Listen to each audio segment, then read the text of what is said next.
entire globe involving hundreds of different cultures explaining the same phenomenon by different names. The nature of the footprints, namely their remarkable consistency, their biomechanical appropriateness, those aspects that are extremely compelling.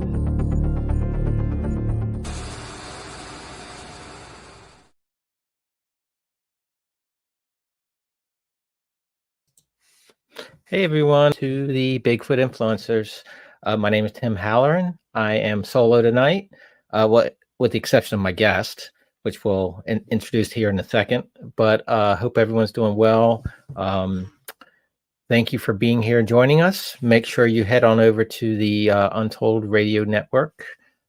Give us a like and subscribe. Also want to mention something. Doug, has his second documentary that is super exciting that he's been putting his efforts towards.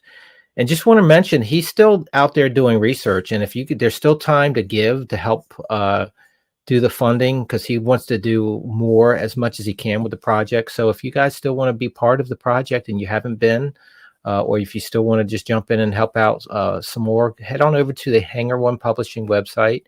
And you can still jump in and become, be part of the program, be part of the documentary. It's super fun, super exciting. It's needed in this subject, and we appreciate the support. And speaking of Sasquatch Legend Meets Science 2, our guest tonight, a good friend of mine, a good friend to Doug Hychek, was featured in the first Sasquatch Legend Meets Science and also in Monster Quest. We're going to bring Esteban Sarmiento, Dr. Esteban Sarmiento, into the studio, and we're going to bring him in now. Let's have a chat with him. Esteban, how are you, my friend? I am fine. How are you doing, Tim? Doing wonderful. Okay. Thank you so much. I should probably take these glasses off. You're probably getting a glare. It makes you look more intelligent. Yeah, and that's hard to do. You want to impress. You want to impress the viewers. Yeah, they've listened to me enough, so they already know that it's a facade. Right. But I briefly, before you jumped on, I talked about the documentary Sasquatch Legend Meets Science 2 that Doug's working on. You were in the first one, correct? Yes, I think I was. It's so long ago now. It's so long ago. How did to? I guess he flew us out to Washington State, where they had the Knox had the cast of the Bigfoot body impression, and that's the Skookum cast is called. And we looked at that, and I guess we brought some people that aren't alive anymore.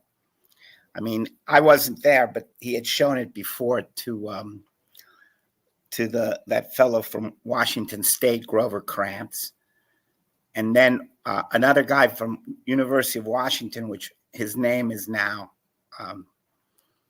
slips my memory, but he's no longer around with us. And and he filmed all of it for Legend Meets Science, and then he came over also to the museum at one time and he filmed. I don't know what it's so long ago. I think I was in 2002, if I remember correctly. Yeah, you're pretty accurate. It was around 2002 or 2003 when the documentary came out. Right, when it came out, but when he filmed it was 2000. You Right. know why I remember? Why is that? Because I was watching the World Cup. So it had to be one of those four, 2004, 2000, wasn't 2006 or 2010. And it was in 1998, so it had to be 2002. Okay. Well, you mentioned a museum. What museum I know, but for the audience, what museum are you referring to? American Museum of Natural History. He'd come often to film me. So I don't really know what he used from when and what for Legend Meets Science. And that's how you first got involved with him too. He tracked you down. Oh yeah, I was in the mid '90s. He tracked me down in the mid '90s. Yeah, and he was, I guess, not just persuasive but insistent. I know Doug. So very he didn't well. want to quit. He didn't want to quit because they kept blocking him. When I wasn't even there, And I was in Africa someplace, and they kept blocking him, but they didn't care. And then he happened once to be there when I was there, and I said, "Oh, sure, I'll see him," and we met. And the rest is history. Yeah, I guess. Yeah. You were part of Bigfoot history, Esteban, and Well, that Doug Hatchick made all this. You know, he made all this. In a way, he made it happen. It was out there, but no one had put it on film and made it. Got it out to the viewing public. And as it stands, it's still one of the most. And 20 plus years later, I think it's still relevant, and it's one of the most informative documentaries on the subject that's out there. Yeah. There's a guy that did a book. I have the book. Was it Murphy? Christopher Murphy. Is that his name? Chris Murphy? Mm-hmm. He did a book, and that's pretty informative too. He put a lot in there.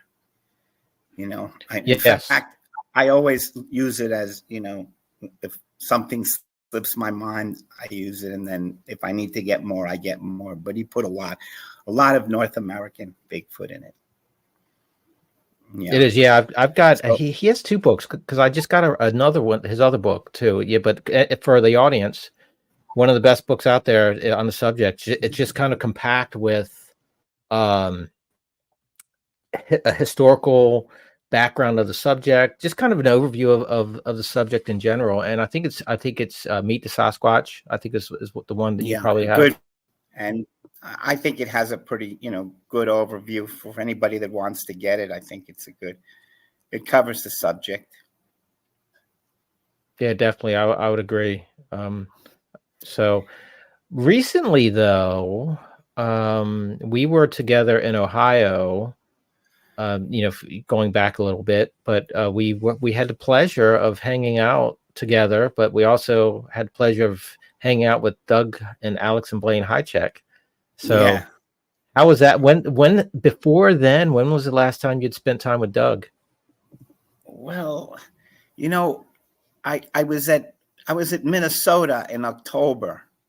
Okay. And he came out and he filmed me for Legend Meets Science too. And what were the highlights of the Ohio Bigfoot conference for you? Oh, I mean, my highlights are different than others. I have like some old friends there, so I always like to see them. So it's kind of private. I don't want to get into anything that I shouldn't ask that question. No, but I mean, we had a couple of good walks. Did you go on the walk with us? Yeah. We had the walk to the old stone house there. I don't know if you went. I was actually. Did you? I was on a different walk with a few other folks, Dr. Russ Jones, Brad Kennan, Brent Sipley, and John Hickenbottom, the naturalist for the state park. So and then we went looking for a Sasquatch one night with Mike, and he ran into a bunch of sleeping geese, and and they fluttered their wings, and he took off running. He didn't know what it was. It was good fun though. It was good fun, but we were out, probably till 4:00 in the morning or more. Almost a light break, I think. We went from place to place, Oh, good. To all those places in Salt Fork. Gotcha. And you recently spoke at a conference that I unfortunately was unable to attend. I had gone to Jeff's talk, where in Ohio, where he actually talked about population size of Bigfoot and density and all these other things, and he got quite a lot of flack for it. Oh, why is that? I guess some people from the BFRO believe that every time they see something and it's recorded, it represents like another individual. And the problem is, when people see it, no one knows if they're seeing a different one or the same one, or exactly, where it was seen. So those are always problems. It doesn't mean that the BFRO or other surveys aren't useful, but they're really not that useful for figuring out density. So what was for Dr. giving Jeff theorizing? Well, he was going on the habitats and what density of other animals exist at those habitats. So he used that to figure out what the density might be. And of course, some people were saying, well, but no, we see them quite often. We have so many recorded in such a small area. And these surveys where people write in, correct? Mm-hmm. So you see them and you write in, but your neighbor might see him. He writes in, and no one really knows if it's the same one or a different animal. So you could see him on a Tuesday, and the other guy sees him on a Friday, and it's hard, to figure out, is it a different animal? Is that yet another animal? And you see him maybe a mile from your house, but someone sees him what he calculates to be half a mile from your home. All these things just add a little bit of confusion if you're trying to figure out what the density of the animal is. But it wasn't met well by the people that were the Bigfoot researchers that, are in charge of those surveys. There's other polemics, other things. Gotcha. But so anyway, when Jeff gave his talk, it reminded me. He gave his talk and he showed gorilla genitalia. And I don't know, for anybody that's out there, chimpanzees have a multi-male, multi-female system where the males actually compete for ovulating females that are ready to be impregnated are called ovulating. They have very large testicles, so they can produce a lot of sperm, and there's such a thing as sperm competition. So if they're first in there and they put in a lot of sperm, chances are they're going to impregnate the female and also stop any other male from going in there and doing it. So it pays for that male to produce a lot of sperm and fill up the female if he's going to have offspring with her. While gorillas don't have any competition like that because it's just serial monogamy. That means the male and the female doesn't look for another male. The male and the female are one, and they don't look for other partners, or other partners do not come afterwards or anything like that. So there's no competition as far as sperm is concerned. And hence the gorilla has small testicles and also a small penis. So as big as a gorilla is, his penis is only about 2.5 inches long. Now, Jeff showed up a photo of this at Ohio of a gorilla's penis, which, to tell you the truth, I had seen one in real life, but I hadn't had such a good picture. So it reminded me of something I wanted to talk about with Bigfoot. Now, oddly enough, when people see Bigfoot, most of the people, none of them ever said they're males, as far as I can remember, because I saw their penis or I saw their testicles. They never say this. They say, oh, it had broad shoulders and it was very big with big arms, so I assumed it was the male. I guess we can say that people don't want to look at that, or they don't want to talk about it. Or one of the things is that it might not be there. That means Bigfoot might have a small penis because it's also serially monogamous, like a gorilla, and has a small penis that you can't even see, and hence it doesn't attract the attention.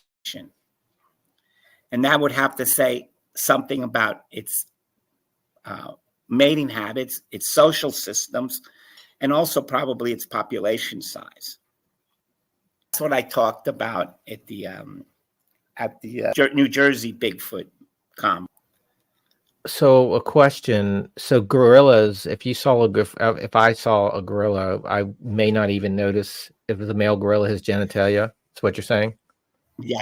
Yeah. In fact, you notice a male gorilla because of his muscles and his look. He looks male, right? While the female is a little bit more dainty and petite, and she looks female, but you don't really see that much unless she's pregnant and has an infant, and then she would have enlarged breasts.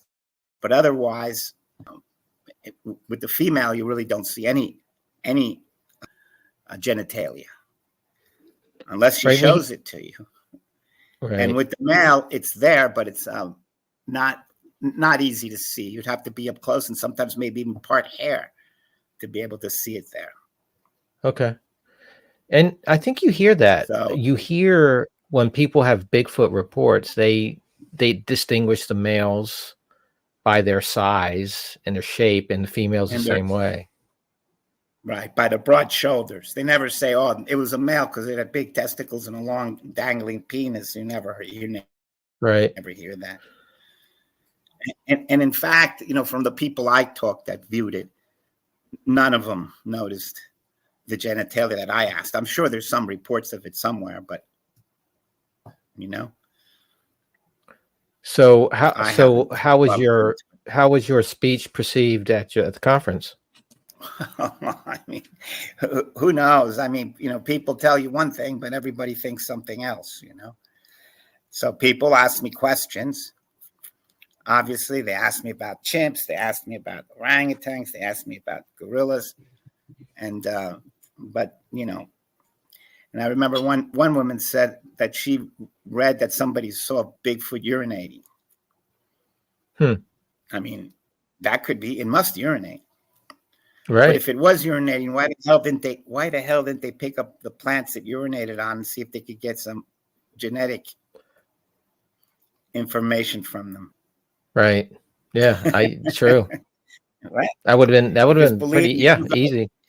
If you go and urinate break in the public library and urinate, they're gonna look you up genetically and try to bust it. How's that? Don't worry, I'm not going to try that. Don't worry. And audience, do not do that, please. Just saying.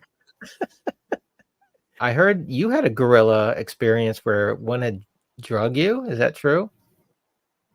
Oh, I got bitten, dragged by gorillas. Yeah, and yelled at. Well, I got one really nasty male. He was a young male recently, parted from his group with a pregnant female. And she might have already had delivered when we met him on the trail, but we knew where he was at. So we were always walking there because it was sort of a shortcut to get to where we were going to. And we used to make jokes. He's going to pop up. So he was known, but he never would pop up except one day when he did. And he just came right up to our face. He ran right up to our face, and his eyes were bulging. And, gorilla has black skin, but when they're mad, it's like purple in color. And the eyes bulge out, and they show you their teeth. And he was like, yelling at us. And you could feel the wind from his breath. And at that point, the ranger I was with, we always had to be in the national park with a ranger. I put him in front of me just for safety because he was armed. But he wasn't ever going to shoot the animal, because that would have been terrible. And the animal took a swipe at us, with one hand, just to show that we were wimpy and he was the stud and we were the duds. And I guess he hit me a little bit, but he got the ranger and scratched him a little bit on the face. And of course, we had dropped on our knees. We kept saying, don't eyeball him, don't eyeball him, because they get mad if you stare back at him. And then he just walked in front of us back and forth, on all fours. He wasn't standing on two. Back and forth, he looked at us, made some low growls and walked off. I'm just going to go on my way. I don't mess with such pissants, Right. And he was right. But the week after, that same gorilla grabbed some tourist who actually tried to run away from him. And, they have very long arms, gorillas. So I don't know if the gorilla was running, but he reached out, grabbed the knapsack, and pulled him back and took a big bite out of the guy's butt. And the guy was so scared, he was still running. And the gorilla, was biting, so he tore a little, his leg, his gluteals, I guess right. Some of the ass muscles and the upper to take the guy out of there. Wow. It's not often that a young male like that attacks you. It's usually the juveniles in the group that come after you. And they're kind of playful too, He must have been, I figure, about 300 pounds. They're not that tall because they have short legs. But I mean, his arms were like, bigger than my legs. Much bigger, really. But you know their game. So you don't get scared because they're not going to eat you because they don't eat meat. So whatever they bite, they're going to leave there. You're going to be able to get your whatever back. Same thing with a shark. If he gets to nip you, he's going to take a piece of meat out of you. Mm-hmm. Right. So gorillas can't run that fast. I can outrun the gorilla, or I could. I don't know now. You'd probably catch me now. But when I was younger, I could outrun the gorilla if it was flat. I couldn't outrun him up the hill. So, so sometimes you're just sitting there and sometimes the group is kind of used to you, but some younger male in the group wants to show his oats and he just comes up and you're just sitting there. He comes up and grabs your leg and drags you. And I remember that there's like these, I don't know if you know the plants, stinging nettles. Have you ever seen those? They're like, so with the stinging nettle, if you brush up against the plant, it stings. Like it has a really thin fibers that poke you. And it stings. So I remember they dragged me through the stinging nettles. So he was just pulling me along and I went right through the bushes and, I usually had like a t-shirt. Stuff like that happened, soft. It didn't have like a lot of hard rocks or I could have hit my head and hurt myself. But no, it wasn't like that. Well, that's good. Scary though. And they sort of, after a while, he would let go and go off, huffing and puffing. But I remember once when they bit me in the back, another juvenile came and picked up my leg like it was a drumstick. And he like sort of like just nibbled on the thigh, like, ang. And then he let it go. But they weren't bad bites, they didn't even leave a black and blue mark. Oh, okay. Anyway, I guess a lot of people want to hear about that, right? Of Bigfoot attacking humans. I guess. I mean, have you heard any? Have you heard any of those stories? Never heard one where Bigfoot actually came and grabbed the human. And the story that I know is from the guy that got kidnapped by the Bigfoots back in the 1930s. Albert Ostman. Yeah. Albert Ostman. So, but they didn't really, grab him and bite him. They were quite civil to him. Right. They were quite civil to him. Mm-hmm.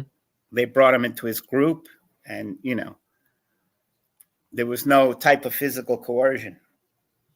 Definitely. So, I have heard a story from Jeff Harding where he had one throw a big log at him and struck him when he was, when he had an encounter. So that was interesting.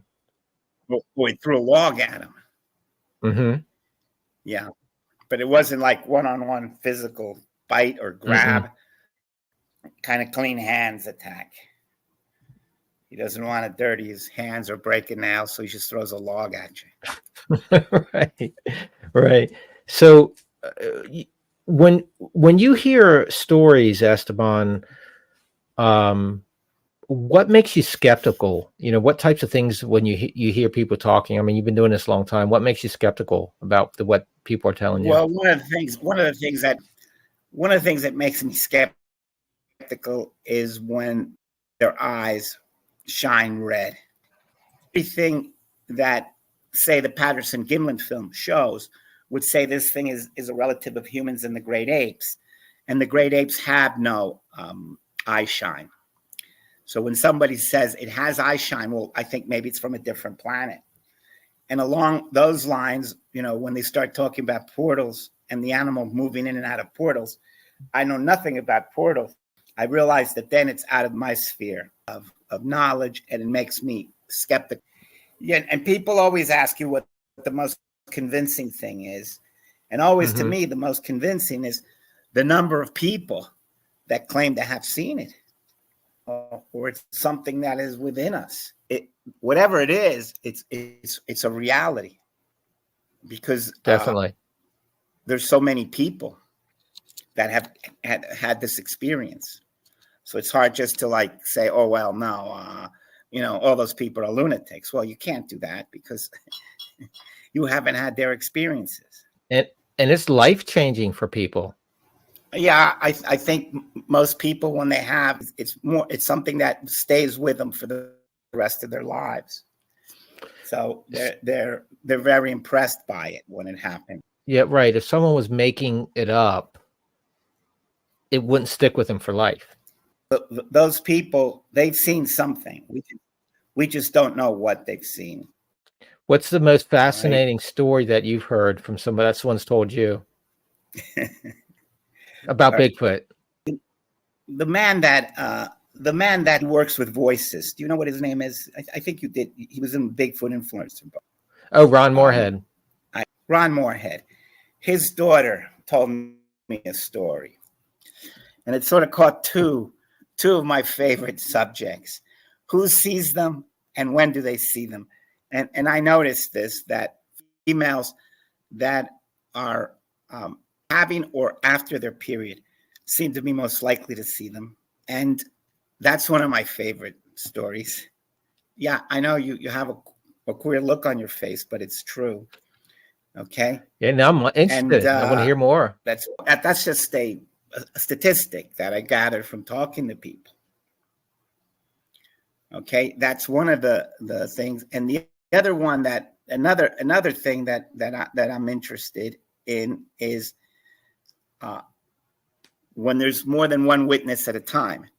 So Moorhead's daughter told me that she was with her cousin, and while she saw Bigfoot, her cousin saw a coyote or a wolf. It seems to happen a lot. A lot of the people that see it now, if another person is at a different vantage point, sometimes sees a different animal, doesn't see the same animal. It's often a canid, whether it's a wolf, a dog, a coyote, I sort of say like a nondescript canid.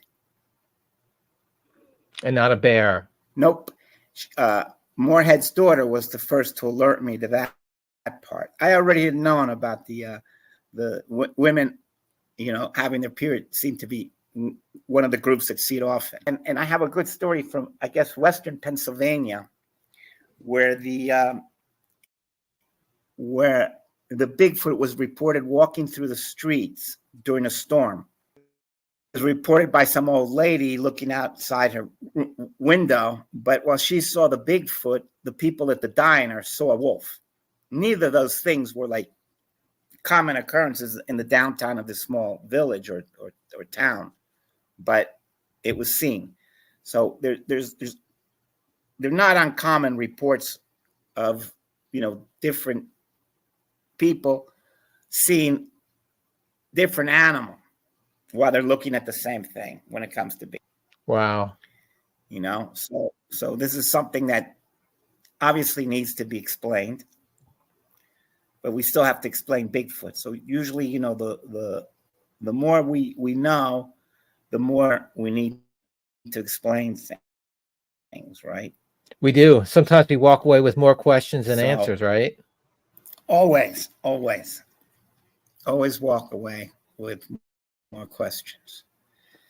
So right? As a scientist, what would you suggest people to do when they're out there?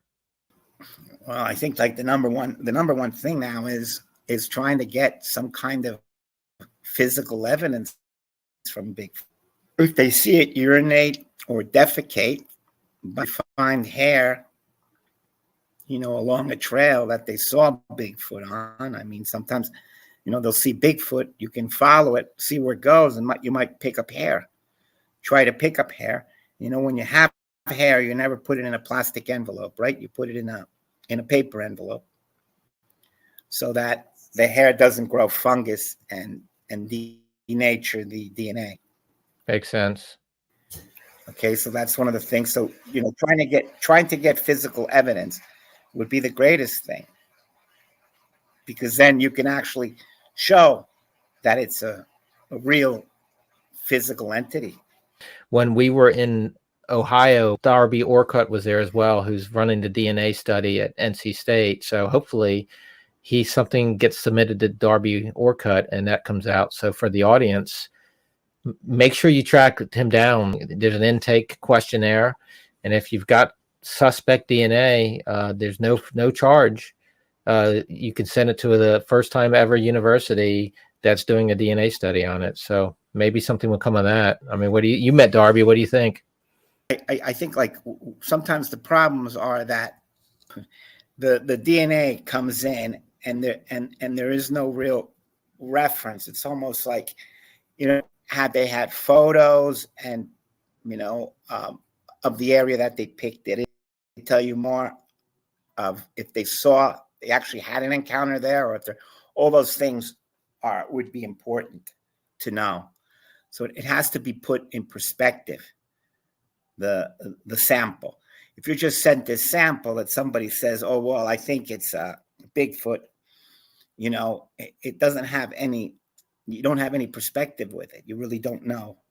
So it'd be good to have photos. I mean, maybe you found the hair in a footprint, or maybe you found it, hanging on a thorn bush in the middle of a trail. But to give that, with a photo and a description of how you found it and why you might think it is, puts it in perspective. And it's a lot more useful. I guess since I've been, in 2002, when I did the Legend Meets Science, the first film, people were always sending me hair. And I can say that maybe a third of the hair was actually polyester fibers or synthetic wool. And it really wasn't even like worth my time doing an analysis on them. I could just pick them out and tell you right away, that's not an animal hair. So it's like, if the evidence, if the physical evidence comes with some perspective, of where it was found, that is very helpful. And also the locality and everything. Well, that's great advice. I think everyone should take note of that, when they're out there, and educate yourself. If you're out there collecting evidence, do it the right way. And somebody sends me evidence and it's associated with a sighting of a Bigfoot, I have a lot more confidence, would actually see it. Okay, it's worth my while looking through that evidence. Than if somebody just says, well, I found this, somebody had reported Bigfoot the day before here, and then I went and I found it. It doesn't have as much weight for me. Right? I'd like to have, and I'd like to have, more info about where it was found and what was its likely relationship to the animal. Was it maybe a week old? Was it maybe the same day the animal passed through there? All those things are helpful. Definitely. So as we close out, I have one more question for you, Esteban. Yes. What would you like to see outside of someone bringing in proof? How can we make this better and just get mainstream science to just take a look at it? I think, the first Legend Meets Science film that Doug did a hell of a lot to bring it to the public consciousness. And I think you had a lot of people that were closet Bigfoot experiencers that wouldn't talk. And now that more people are willing to share their experience. So I think that was really like a big step. And, you say, well, the scientific people in science are looking at Bigfoot now. It's not as ridiculous as it was before. Well, hopefully, they look at it with an objective mind, neither as believers or non-believers, but as scientists who want to, learn more about the phenomenon. Because for me, whether Bigfoot is a real physical entity or is not, is still a real phenomenon.